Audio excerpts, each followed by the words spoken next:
I've been listening to your stuff, and you talk about we have a vibrational escrow account where the things we desire are stored.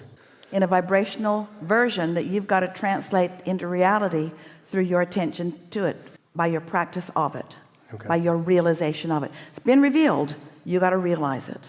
So in the space of wanting to get in the vibration, feeling it now, but also noticing the absence of it, what I've been doing is imagining myself flying out of my body and going to a time in the future when the thing, the desire, the accomplishment has been realized, and then bringing in that vibrational energy from that moment Good process. into the now. Yeah, we can see how that could work for you if you're able to go there. And Because what you're doing, you're bridging the fact that your now eyes can't see it by moving into future eyes, by moving into a future experience, by dawning a future experience. That's a good process. and then bringing in those energies into the moment, and you talk about the 68 seconds. Because it doesn't matter whether you are focused upon the past or the present or the future, you're doing it now. So as you are envisioning something that you want, you are activating it in your now, which is now bringing it to your now.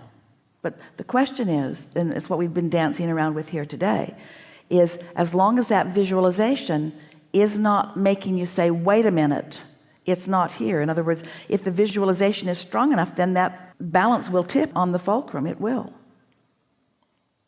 So bringing those energies in the moment and then bringing it into now, it creates like this sweet spot for me vibrationally. See, we want to say something to you that by the time you're doing that, what's happened is you've already achieved close enough proximity to your vortex that you're already beginning to translate it.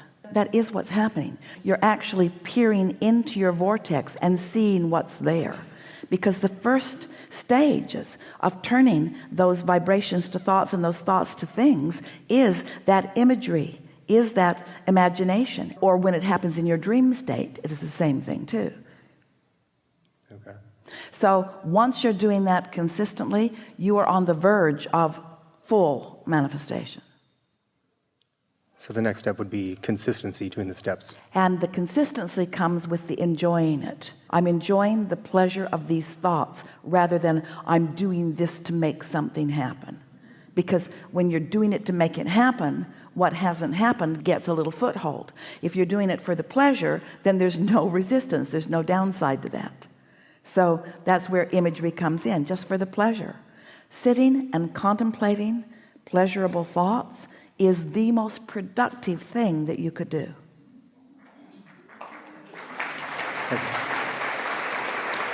So much so that we're encouraging you to do 20% less, do 30% less, do 40% less, do half of what you're usually doing, do 60% less, do 70% of what you usually do, and contemplate 70% more than you usually do, and watch how it flips. Reality will get you. What is all that action and all that reality is the basis of the resistance that you keep throwing on your trail. Now we know you're arguing for your limitations. We will call each of your employers and explain. You're going to find them a lot less active in the days coming up, but way more productive. They're going to be less active and way happier. And your employer might say, I don't really care so much about their happiness. I care mostly about their productivity. And we say, we promise you, if you will encourage happiness, productivity will ensue. Yeah. So in my life, I've been experiencing these like yo-yo effects of feeling great, feeling the rockets of desires, and then sometimes the thoughts behind the thoughts have been like heat-seeking missiles blowing up the desires. Here's the thing. That's clever and not accurate. Okay. Because if you catch them in the earlier subtle stages, they don't gain momentum. That roller coaster is thinking about what you want and thinking about the absence of it, and thinking about what you want and thinking about the absence of it. And so you're getting momentum on both fronts going, and that's why then suddenly it feels like there's a heat-seeking missile, but it's not like that at all. go general on the things that are uncomfortable and get more specific on the things that feel good. That was your encouragement as you began speaking to us. That's what that visualization is about. So do you ever find yourself visualizing what you don't want? Do you find yourself acknowledging it and talking about it and thinking about it? Because you can do that. You can get momentum going toward what you want or toward what you don't want, but you're doing all of it. Sometimes people say, sort of what you just said, it just seemed to come out of the blue, and we say it comes out of the oblivious, because while it was coming, and there was clear guidance letting you know it was coming. You just were willing to put up with it before it got really, really strong. So you just want to be more picky about how you feel, not willing to endure the emotional consequence of split energy. It is not uncommon for a deliberate creator like yourself, who has the ability to focus in very powerful ways.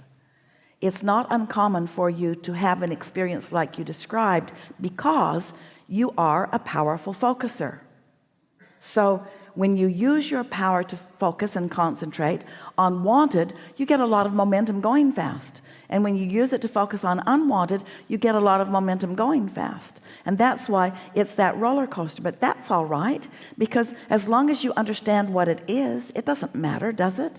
As long as you know that the universe has your back, as long as you know that you get what you think about, as long as you know what your guidance system is, as long as you know there is a vortex version and you spend more time looking for the feeling of that, then it doesn't matter. Esther spent several days at Disneyland with kids and grandkids and other kids and other grandkids, and she was on more roller coasters in those days than she's been on in her whole life. It was amazing, up and down. And at first she thought, I have lost my mind. What am I doing? And then she thought, I'll feign sickness and they won't make me do it again. And then she thought, I'll just go. And then she thought, I'll just go again. And then she thought, I'll just go again. And after a while, she started to really like it, because she got used to the ups and downs. We are not encouraging you to get used to the ups and downs. Good. In other words, don't get used to that roller coaster ride, because it isn't necessary, and it slows the game. It slows it down. Something more? No. Really good. Thank you.